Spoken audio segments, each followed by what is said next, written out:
नमस्कार दोस्तों, कैसे हैं आप लोग। उम्मीद करता हूँ बहुत अच्छे होंगे। तो इस बात के लिए पहले मैं खेद जताता हूँ कि आज काफ़ी दिन हो गए, 5-6 दिन, तो आपको वीडियो प्रोवाइड होने में आज थोड़ा विलम्ब हुआ। अपने कुछ निजी कारणों से मैं व्यस्त था, लेकिन अब से कंटिन्यू होगा और कोशिश करूँगा पर डे आपको एक वीडियो देने की। उम्मीद करता हूँ आप लोगों की पढ़ाई बहुत अच्छी चल रही होगी और अच्छे से आप लोग पढ़ाई भी कर रहे होंगे, क्योंकि अब एग्ज़ाम्स तो कंटिन्यू लगे हैं, तो दिन पर दिन आपको मेहनत करनी है। ठीक है, तो चलिए हम लोग आज आपको नया कॉन्टिनेंट स्टार्ट करते हैं। एशिया कॉन्टिनेंट पढ़ना है। हम लोग पिछले 5 कॉन्टिनेंट को कंप्लीट कर चुके हैं।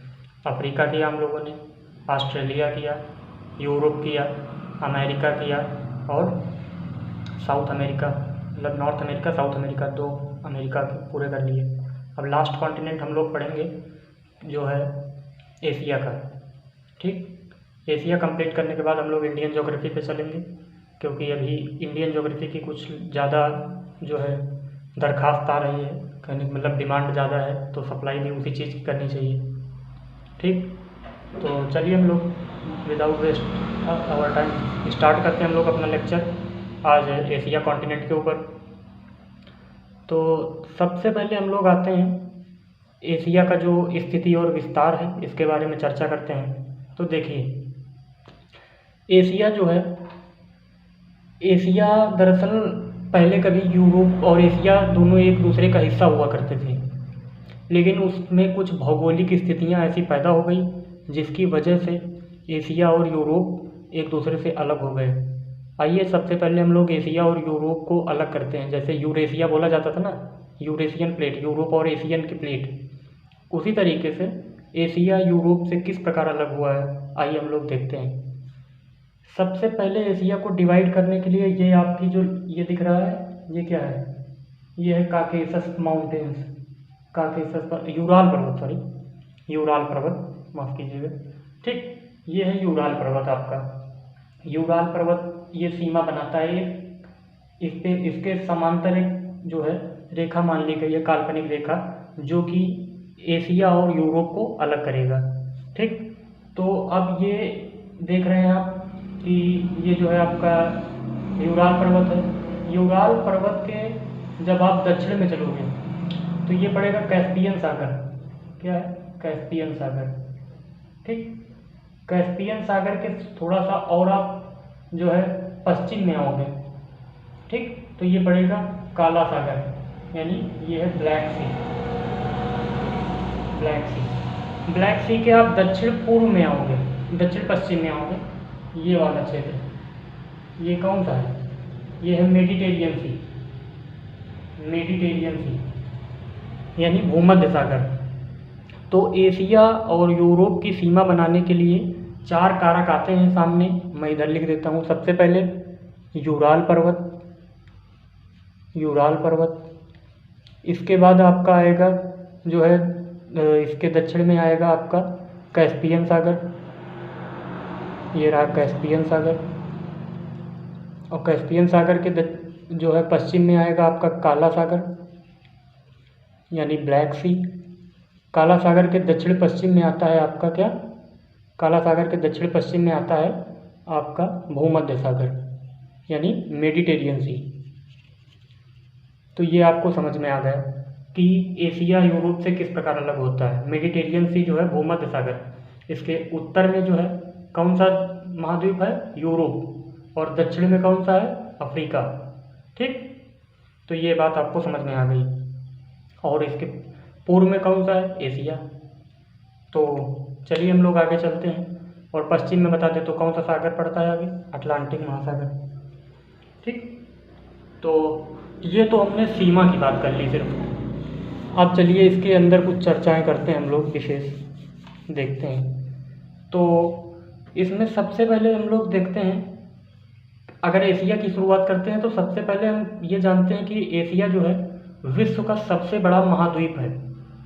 क्या है, वर्ल्ड लार्जेस्ट कॉन्टिनेंट, यानी सबसे बड़ा महाद्वीप कौन सा है अपना, एशिया है, जिसमें हमारा इंडिया भी है। तो हम स्टार्टिंग के 5-6 जो है आपको महाद्वीप, 7 महाद्वीप बता देते हैं कि क्रम से कौन कितना बड़ा है, किस क्रम पे आता है। तो सबसे बड़ा आता है एशिया, एशिया के बाद आता है आपका जो है अफ्रीका। अफ्रीका के बाद आता है आपका north America. North America. North America के बाद आता है south America. South America. South America के बाद आता है आपका अंटार्कटिका। अंटार्कटिका। अंटार्कटिका के बाद आता है आपका यूरोप। यूरोप। यूरोप के बाद आता है आपका ऑस्ट्रेलिया। तो ये जो है 7 कॉन्टिनेंट हैं जो अपना मतलब डिसेंडिंग ऑर्डर में है, यानी घटते हुए क्रम में। सबसे बड़ा एशिया, सबसे छोटा ऑस्ट्रेलिया। ठीक है, आपको ये बात तो क्लियर हो चुकी। चलिए अब हम लोग इसके अंदर चर्चा करते हैं थोड़ा सा और।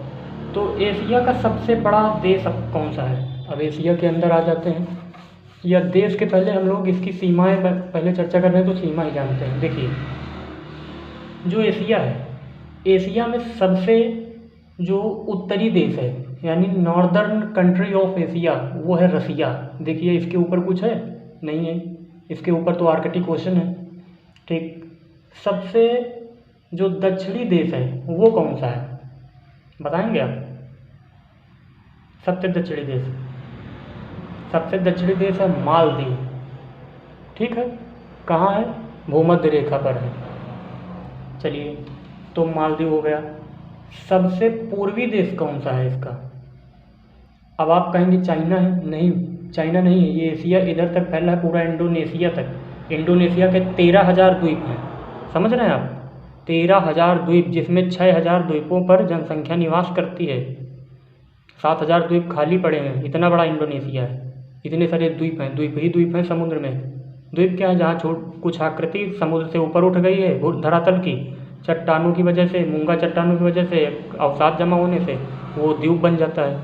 ठीक, इसके बाद आप आगे चलोगे तो सबसे पूर्वी देश अगर एशिया का पूछा जाता है तो वो ऑस्ट्रेलिया बताया जाता है।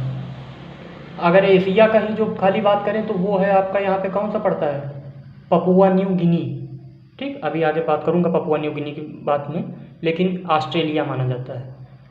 फिर आप आओगे एशिया के पश्चिम में। अब आप जानिए, हमने उत्तर बताया, दक्षिण बताया, पूर्व बताया, पश्चिम में। एशिया का सबसे पश्चिमी देश काफ़ी विवादास्पद है, आप इसको बड़ा ध्यान से समझिए।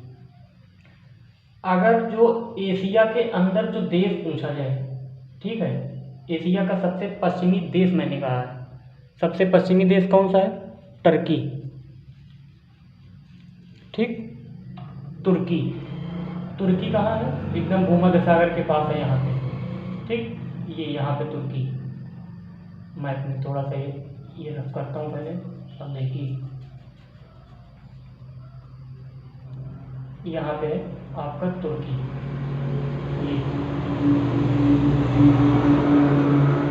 टर्की है। ये टर्की की कैपिटल क्या है? आप कमेंट बॉक्स में कमेंट करके बताइएगा। ठीक, तो और हाँ, पहली चीज़ आप लोग कमेंट किया करिए आप वीडियो देखने के बाद, ताकि आप अपना इवैल्यूएशन देते हैं तो इससे मेरा करेज होता है, मेरा करेज बढ़ता है। ठीक है, ताकि मैं आपको और अच्छा कंटेंट दे पाऊँगा, और आप इससे मुझे पता चलता है कि आप अच्छे से पढ़ाई कर रहे हैं, अच्छे से नोट्स बना रहे हैं, और मैं जो कुछ भी बोल रहा हूँ आप उसको लिखते रहिए, क्योंकि मैं हर चीज़ लाइन टू लाइन लिख नहीं सकता हूँ। समझ रहे हैं आप बात? मैं जो भी बोल रहा हूँ वो एकदम आपका नोट्स है, मेरी हर एक वर्ड को आप लिखिए। तो चलिए हम लोग आगे बताते हैं। पश्चिमी देश बता रहे थे। पश्चिमी देश जो है वो तो टर्की है, लेकिन अगर सबसे जो पश्चिमी राजधानी पूछी जाए, यानी वेस्टर्न कैपिटल ऑफ एशिया, वो क्या होगी? तो वो भूमध्य सागर में एक द्वीप है। समझिए, भूमध्य सागर में एक द्वीप है, ये है मेडिटेरियन सी। ये पूरा आपका मेडिटेरियन सी है। मेडिटेरियन सी में यहाँ पे एक द्वीप है जिस पे एक देश बसा हुआ है, मान लीजिए। तो वो देश कौन सा है? उसका नाम है साइप्रस। साइप्रस। साइप्रस। साइप्रस जो है इसकी कैपिटल क्या है? निकोसिया। निकोसिया। ठीक, देख पा रहे हैं आप? हाँ जी बिल्कुल। तो साइप्रस की जो कैपिटल है निकोसिया, तो अगर ये पूछा जाए कि सबसे पश्चिमी राजधानी कौन सी है, वेस्टर्न कैपिटल कौन सी है, तो वो है निकोसिया, साइप्रस। और अगर सीमा में देश जो पूछा जाए सिर्फ एशिया की ही सीमा में, भूमध्य सागर में नहीं, तो वो आप बताओगे तुर्की। तुर्की की कैपिटल क्या है, आप कमेंट करके बताइएगा, ठीक है। चलिए, तो ये आपको मैंने देशों के बारे में बता दिया, इसका इधर उधर का सब चारों दिशाओं के देश बता दिए। अब हम आगे बात करेंगे एशिया के अंदर पूरी चर्चा। देखिए, एशिया जो है, एशिया का सबसे बड़ा देश कौन सा है, तो आपको पता होगा एशिया का सबसे बड़ा देश कौन सा है। एशिया का सबसे बड़ा देश है रसिया, ठीक है, जो आपको दिख भी रहा है। ये सब पूरा रसिया का पार्ट है, सिर्फ एशिया के अंदर। बाकी वो तो पता है, यूरोप में भी है, पढ़ा चुका हूँ पीछे, यूरोप कॉन्टिनेंट पढ़िएगा। तो एशिया में सबसे बड़ा देश है रसिया। उसके बाद क्या दिख रहा है आपको, ये देखिए चाइना दिख रहा है बड़ा सा। थर्ड नंबर पे अपना महान भारत। तो टॉप 3 कंट्रीज एशिया के, Russia number 1, China number 3, India. Clear, ये तो हो गए देश। फिर अब हम लोग आगे चर्चा करते हैं। तो आगे जानते हैं कि थोड़ा सा एक कैमरे में प्रॉब्लम है, चलिए कोई नहीं, स्टार्ट। तो फिर अब हम लोग आगे बात करते हैं, आगे देखते हैं कि जो रसिया है, रसिया, चाइना, इंडिया, इनको हमने बता दिया। अब एशिया के बारे में एक खास बात, कहा जाता है एशिया जो है, इसको मानव सभ्यताओं की जननी कहा जाता है, या मानव सभ्यताओं का पालक कहा जाता है। क्यों कहा जाता है, उदाहरण मैं देता हूँ। जैसे सिंधु घाटी सभ्यता या हड़प्पा सभ्यता जो आप पढ़ते हैं, तो हड़प्पा सभ्यता कहाँ है, सिंधु नदी के पास का क्षेत्र है, यानी इधर का है, सिंधु नदी के पास का क्षेत्र है। सिंधु नदी कहाँ बहती है, भारत पाकिस्तान के पास, आपको पता है। जब इंडियन ज्योग्राफी पढ़ाऊँगा तो बहुत अच्छे से क्लियर करूँगा उसको, ठीक। तो सिंधु नदी के पास का जो क्षेत्र है, वो वहाँ पे जो है हड़प्पा सभ्यता पाई जाती है। नंबर 1 हड़प्पा सभ्यता। एक और उदाहरण दूँ तो ईरान में एक सभ्यता पाई जाती थी जो कि मेसोपोटामिया की सभ्यता कही जाती थी। मेसोपोटामिया उस समय था। मेसोपोटामिया में कौन सी सभ्यता चलती थी, मेसोपोटामिया में सभ्यता चलती थी सुमेरियन सभ्यता, सुमेरियन सभ्यता, ठीक। तो ये थी 2 सभ्यताएं जिसको मैंने बताया। सुमेरियन सभ्यता किस नदी के किनारे थी, ये आपकी थी सिंधु के किनारे आसपास की। सुमेरियन किसकी थी, दजला और फरात नदियों के पास की, दजला प्लस फरात। काफ़ी इंपॉर्टेंट क्वेश्चन है, आप लोग याद रखिएगा, ठीक। तो ये तो बताया हमने सभ्यताओं के बारे में। अब आप बात करते हैं हम लोग आगे, और इसकी आकृति पर बात करते हैं। तो आगे बढ़ते हैं हम लोग, जानते हैं कि जो है एशिया जो है, एशिया में सबसे जो दक्षिणी मतलब देश हैं, उसमें कौन कौन से आते हैं। तो दक्षिणी देश तो इसमें मालदीव मैंने बता ही दिया है, लेकिन अब सबसे पहले आते हैं, बात करते हैं भूमध्य रेखा जो है, एशिया में भूमध्य रेखा के पास स्थित देश कौन सा है, या भूमध्य रेखा पर स्थित देश कौन से हैं। तो सिर्फ 2 देश हैं। कौन कौन से हैं, आपको मैप में दिख रहा होगा। एक तो मैंने ये बनाया है मालदीव, और दूसरा ये पूरा इंडोनेशिया है, जिसमें 13,000 द्वीप हैं। कितने, 13,000, जिसमें से 6,000 पर पॉपुलेशन रहती है, जनसंख्या निवास करती है, 7,000 खाली पड़ी हैं। ये एक डाटा है। तो कौन कौन से देश हैं जो भूमध्य रेखा पर स्थित है, पहला है आपका मालदीव, और दूसरा आपका आ जाता है इंडोनेशिया। क्लियर, ठीक है। अब हम लोग आगे बात करते हैं। तो आगे बात करेंगे कि भारत एशिया के जो है किस देश की राजधानी जो है भूमध्य रेखा के पास है। अब ये भी बात चर्चा की, जब भूमध्य रेखा की बात चल रही तो पहले जान लेते हैं। तो देखिए, यहाँ है आपका मलेशिया। मलेशिया के पश्चिम में, दक्षिण पश्चिम में, दक्षिण पूर्व में, इधर साइड यहाँ पे एक देश है सिंगापुर। सिंगापुर, सिंगापुर की कैपिटल क्या है? Singapore city. सिंगापुर सिटी ये जो है विषुवत रेखा के सबसे समीप स्थित राजधानी है, ना कि विषुवत रेखा पर। याद रखिएगा, एशिया के किसी भी देश की राजधानी, किसी भी कंट्री की कैपिटल विषुवत रेखा पर नहीं स्थित है। समझ रहे हैं? सिर्फ सबसे नज़दीक है वो भी सिंगापुर सिटी, और देश जो हैं मालदीव और थाईलैंड, मालदीव और इंडोनेशिया। ठीक, चलिए अब ये बात भी आपको क्लियर हो चुकी है सिंगापुर सिटी वाली भी। अब हम बात करते हैं इसमें आगे चल करके कि जो है इंडोनेशिया, इंडोनेशिया की राजधानी जो है वो कहाँ पर है? इंडोनेशिया की राजधानी क्या है आपको पता है? जकार्ता।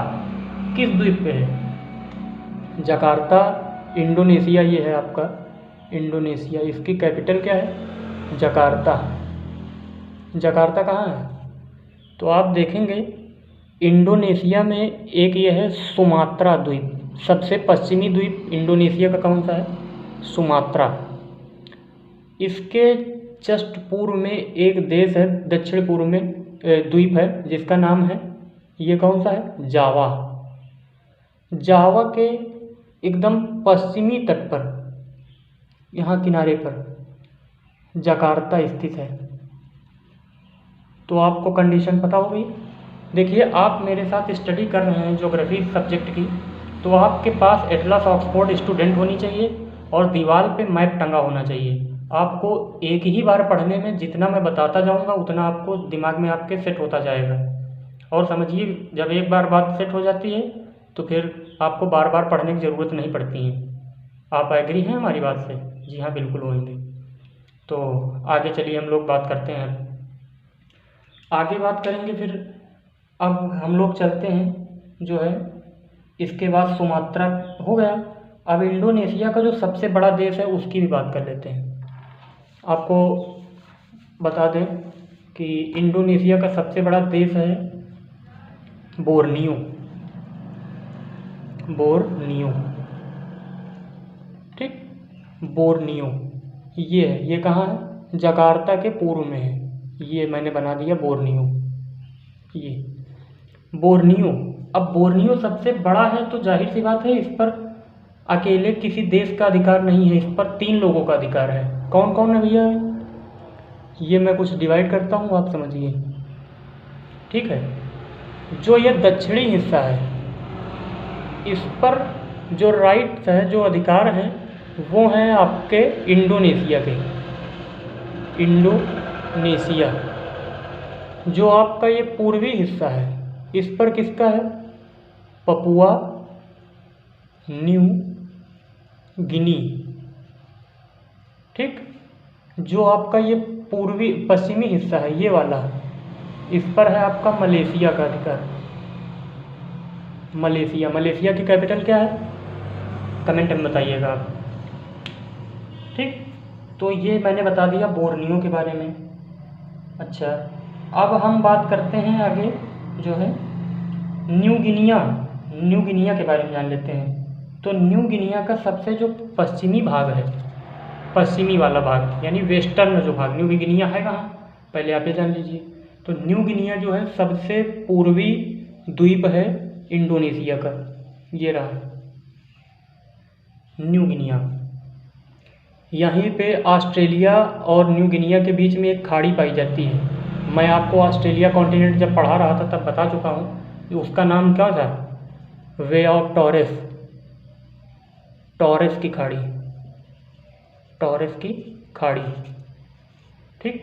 तो ऑस्ट्रेलिया को जो है एशिया से कौन सी खाड़ी अलग करती है अगर पूछ लिया जाए, या पपुआ न्यू गिनी ऑस्ट्रेलिया से किस खाड़ी द्वारा अलग है या किस खाड़ी से जुड़ा है, कौन सा चैनल है ऐसा, ठीक। तो वो है आपकी स्ट्रेट जो है टॉरस की खाड़ी, नाम याद रखिएगा, काफ़ी इम्पॉर्टेंट है। तो हम लोग बात कर रहे थे न्यू गिनिया जो द्वीप है, न्यू गिनिया के बारे में जान लेते हैं। देखिए, ये जो आपका न्यू गिनिया है, ये इसका जो पश्चिमी भाग है जो पश्चिमी भाग है इस पर इंडोनेशिया का अधिकार है। किस पर? ये भाई, ये कौन सा है? ये वेस्टर्न है, ये ईस्टर्न है, तो इस पर किसका राइट है? इस पर है इंडोनेशिया का। ये जितना मैं बता रहा हूँ कि इस पर यहाँ इसका अधिकार है, इस पर उसका अधिकार है, काफ़ी ये आपका पॉलिटिकल ज्योग्राफी टाइप से चल रहा है। आप इसको बहुत अच्छे से देखिए। आज मैं सिर्फ इसके स्थिति और विस्तार ही बता रहा हूँ कि कौन कहाँ है, क्या है, कैसे है। आप बस इतना समझते रहिए मेरे साथ। तो यहाँ कौन सा है? इस पर इंडोनेशिया का राइट्स है। और जो आपका न्यू गिनी वाला पूर्वी हिस्सा है, इस पर किसका है? तो इस पर है Papua New Guinea. Papua New Guinea, Papua New Guinea का एक और द्वीप पर अधिकार है। अभी मैंने जस्ट इसके पहले बताया। किस पर बताया? बोर्नियो का जो पूर्वी विस्तार है, ठीक, पूर्वी क्या जो है उत्तर पूर्वी, इस वाले हिस्से पे पपुआ न्यू गिनी का अधिकार। तो आई होप ये आप समझ चुके होंगे। ठीक है, अब हम आगे चर्चा करते हैं। आगे जानते हैं जो भूमध्य सागरीय देश हैं, भूमध्य सागर के पास जो देश पड़ते हैं, मैप में थोड़ा सा ज़्यादा कुछ साफ नहीं दिख रहा होगा आपको। ये जो भूमध्य सागर का जो बॉर्डर है, भूमध्य सागर की सीमा पर जो देश हैं, मैं इधर लिखता हूँ। ये मान लीजिए आपका मेडिटेरियन सी है, मेडिटेरियन सी ये पूरा है आपका। यहाँ पे जो देश स्थित हैं तट पर, मैं उनकी बात करता हूँ। तो वो कौन कौन से देश हैं? तो सबसे पहला जो है आपको मान लेते हैं, मैं उत्तर से दक्षिण की ओर बता रहा हूँ, नॉर्थ टू साउथ। सबसे पहले आ जाओ टर्की, यानी तुर्की। तुर्की के बाद आप आ जाओगे जो है साइप्रस। साइप्रस भी है भारत की एशिया की मुख्य भूमि में ही, लेकिन इसकी जो कैपिटल है वो निकोसिया कहाँ है? बता चुका हूँ, भूमध्य सागर में एक द्वीप पर। ओके, साइप्रस हो गया। साइप्रस के बाद आ जाओगे इजराइल। इजराइल के बाद आओगे तो कौन सा पड़ता है? आपको मैप में दिख रहा है? हो सकता है ना दिख रहा हो, थोड़ा सा मैं रफ करके देखता हूँ। तो देखिए, एक मिनट, ये देखिए नॉर्थ टू साउथ। पहला कौन सा है? टर्की। दूसरा साइप्रस। तीसरा इजराइल। चौथा जो आपका पड़ेगा वो पड़ेगा लेबनान, और पांचवा जॉर्डन। जी हाँ, लेबनान और पांचवा जॉर्डन। लेबनान की कैपिटल आप बताएंगे? जॉर्डन की? तुर्की, साइप्रस, इजराइल, लेबनान, जॉर्डन, इन पांचों की आप कैपिटल जो है कमेंट बॉक्स में लिखोगे। आप मेरे साथ कैपिटल भी याद करते रहिए, क्योंकि जो छोटे एग्जाम्स होते हैं उनमें कैपिटल काफ़ी ज़्यादा पूछी जाती हैं, हर एग्जाम्स में आती हैं। तो ये आप समझ गए इधर की कंडीशंस मैंने बताई। अब लगभग मैं आपको जो है सारी कंडीशंस इसकी बता चुका हूँ। अब हम बात करेंगे कुछ और अंदर जा कर के इनकी सीमाओं के बारे में। तो देखते हैं, सबसे बड़ा देश अब एशिया में, एशिया के अंदर सबसे बड़ा देश जो है वो आपका कौन सा है? क्षेत्रफल में ही बात करता हूँ। क्षेत्रफल में बता चुका हूँ, ऐसे रसिया है, फिर दूसरा चाइना है, फिर इंडिया है। चलो, तो इसमें अब आपको बताना नहीं है। अब आपको बताता हूँ कि जो आपका कैस्पियन सागर है, ठीक है, और कैस्पियन सागर की ही बात करते हैं पहले। तो कैस्पियन सागर और एक और सागर यहाँ पे पड़ता है, जिनके नाम में सागर तो लिखा है, लेकिन वो दरअसल सागर होते ही नहीं है, ठीक है। तो ये आपका जो पड़ता है कैस्पियन सी, और इसी के पास में यहाँ पड़ता है अरल सागर। कैस्पियन सागर ये कुछ ऐसे पड़ता है, और इसके यहाँ पे पड़ता है एक अरल सागर, अरल सी, ठीक। तो जो कैस्पियन सागर है, इसके नाम में तो सागर है, मगर ये सागर होता ही नहीं है। तो भाई क्या है? सागर उसे कहते हैं जिसका जो है समुद्र से कुछ हिस्सा जुड़ा हो, जहाँ समुद्र का पानी आता जाता रहे। लेकिन ये क्या है? चारों तरफ से स्थल रुद्ध है। अब जब स्थल रुद्ध है, लैंड लॉक है, हालांकि मैं इस बात को यूरोप में पढ़ा चुका हूँ, यूरोप कॉन्टिनेंट जब पढ़ा रहा था, ठीक है। तो फिर भी आप रिपीट हो जाएगा आपका। देखिए, कैस्पियन सागर। तो कैस्पियन सागर एक स्थल रुद्ध जो है सागर कहा जाता है, इसलिए ये सागर नहीं है, झील है, एक लेक है। और भाई साहब विश्व की सबसे बड़ी झील है, सबसे बड़ी। लेकिन कैसी?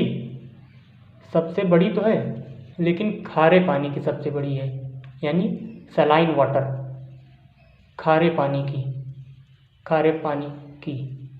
कैसा? यानी सैलिनिटी में, सैलिनिटी, सलाइन वाटर जो होता है इसमें जो है सबसे बड़ी आपकी है झील। ठीक है, चलिए। तो अब हम लोग जो है झील की बात कर चुके हैं। अब जो कैस्पियन सागर है, कैस्पियन सागर दुनिया की सबसे बड़ी झील है खारे पानी की। अगर इसके क्षेत्रफल की भी बात करूं तो 3,71,800 वर्ग किलोमीटर। कितना? 3,71,800 वर्ग किलोमीटर, यानी किलोमीटर स्क्वायर, ये इसका एरिया है, काफ़ी बड़ी है। ठीक है, तो अब हम जानते हैं आगे कि कैस्पियन सागर के तट पर कुछ देश भी बसे हैं, उनके बारे में जान लेते हैं। तो कैस्पियन सागर के तट पर जो बसे देश हैं, अब उनके बारे में जानने के लिए हमें रफ करना पड़ेगा। ये देखिए, ये है कैस्पियन सागर। तो यहाँ पे देश बसा है, उसका नाम क्या है? ईरान। ठीक, ईरान बसा है। फिर आपका अजरबैजान, कजाकिस्तान, ऊपर जाइए आप, कजाकिस्तान लीजिए। मैप में दिख रहा है? मैप में नहीं दिख पा रहा आपको। देखिए, यहाँ है कजाकिस्तान, कजाकिस्तान। अब तो दिख रहा होगा? जी हाँ, दिख रहा है। एडजस्ट कर लीजिएगा थोड़ा सा। कजाकिस्तान है। कजाकिस्तान के बाद आप बात करेंगे तुर्कमेनिस्तान, और फिर उसके बाद बात करेंगे अजरबैजान। यहाँ पे है आपका अजरबैजान, अजरबैजान। शायद साफ नहीं दिखता है आपको। देखिए, ये देश है अजरबैजान, अजरबैजान। और एक और देश पड़ता है इसी के तट पर, मैंने बताया ईरान, बताया कजाकिस्तान, बताया तुर्कमेनिस्तान। तुर्कमेनिस्तान भी आपका यहीं पे पड़ता है, तुर्कमेनिस्तान। ठीक, आप कमेंट कर कर बताएंगे कि कजाकिस्तान की राजधानी क्या है, तुर्कमेनिस्तान की राजधानी क्या है, और अजरबैजान की क्या है। मैं एक बता देता हूँ, ईरान की जो है वो तेहरान है। एक और बता देता हूँ, अच्छा, जो आपका अजरबैजान है इसकी है बाकू। क्या है? ये देखिए, बाकू। ठीक, अजरबैजान के बारे में भी हमने चर्चा कर ली। ठीक है, अब हम लोग जानते हैं आगे। तो ये कितने देश स्थित हैं कैस्पियन सागर के तट पर? 4, Kazakhstan, Turkmenistan, Iran, Azerbaijan. Okay, Aral सागर की भी बात कर लेते हैं लगे हाथों। जो है अरल सागर चल रहा था अपना, अरल सी। ये भी नाम सागर है लेकिन है क्या? ये झील है, क्योंकि चारों तरफ से समुद्र से घिरी नहीं है, स्थल रुद्ध है। तो इसके उत्तर में है कजाकिस्तान, दक्षिण में है उज्बेकिस्तान। यहाँ है आपका कजाकिस्तान, कजाकिस्तान भाई यहीं पे तो है, यहाँ पे कजाकिस्तान है। दक्षिण में आपका पड़ता है उज्बेकिस्तान, दक्षिण में इसके क्या है? उज्बेकिस्तान, उज्बेकिस्तान हो गया। ठीक है, और उज्बेकिस्तान की कैपिटल आप बताओगे क्या है? तो उज्बेकिस्तान की कैपिटल आप ही बताइएगा, मैं नहीं बताऊंगा। ठीक, तो ये आपका हो गया अरब सागर के उत्तर में जो है कजाकिस्तान और दक्षिण में है उज्बेकिस्तान। कजाकिस्तान के बारे में अगर एक खास विशेषता आप जान लीजिए, बस फिर यहीं पे एंड करता हूँ ताकि वीडियो काफ़ी लंबा हो जाएगा। तो जो कजाकिस्तान है ये दुनिया का सबसे बड़ा लैंडलॉक कंट्री है। क्या? दुनिया का सबसे बड़ा स्थल रुद्ध देश है, सबसे बड़ा लैंडलॉक कंट्री, स्थल रुद्ध। ठीक, स्थल रुद्ध देश है। तो आई होप सो आज का लेक्चर आपको बहुत अच्छा लगा होगा। मैं यहीं पे आज अपना लेक्चर एंड करता हूँ और आशा करता हूँ आप लोगों को बहुत बढ़िया लगा होगा मेरे साथ पढ़ करके। एशिया महाद्वीप के आज जो स्थिति विस्तार जो लोकेशन है इसका पूरा हमने डिस्कस किया। बाकी अभी एशिया का काफ़ी सारा पार्ट आना है और एशिया के बारे में आप लोगों को फुल डिटेल में मैं पढ़ाऊँगा। डोंट वरी, आपको हर कंटेंट दिया जाएगा, आप घबराइए नहीं, बस आप भी मेरा साथ दीजिए। साथ का मतलब ये है कि आप उन बच्चों को ये शिक्षा पहुंचाइए जिनको इसकी खासा ज़रूरत है, चाहे वो किसी भी लेवल की तैयारी कर रहे हों। अगर उनका एग्ज़ाम्स में ये क्वेश्चंस जो आते हैं अगर नहीं हो पाते मेरे लेक्चर से, तब आप मुझे पढ़िए, मुझे ना पढ़िए, आप तब मुझे कोसिए, लेकिन आप एक बार मुझे अपना समर्थन दीजिए। मैं आपका सपोर्ट चाहता हूँ। तो प्लीज़ आप लोग वीडियो को ज़्यादा से ज़्यादा शेयर करिए और ज़्यादा से ज़्यादा लाइक किया करिए। आप लोग लाइक करते नहीं, वीडियो ऐसे छोड़ के चले जाते हैं, गलत बात है। वीडियो देखिए, लाइक करिए, शेयर करिए, ठीक है। तो आज के लिए बस इतना ही। जय हिंद, जय भारत, वंदे मातरम।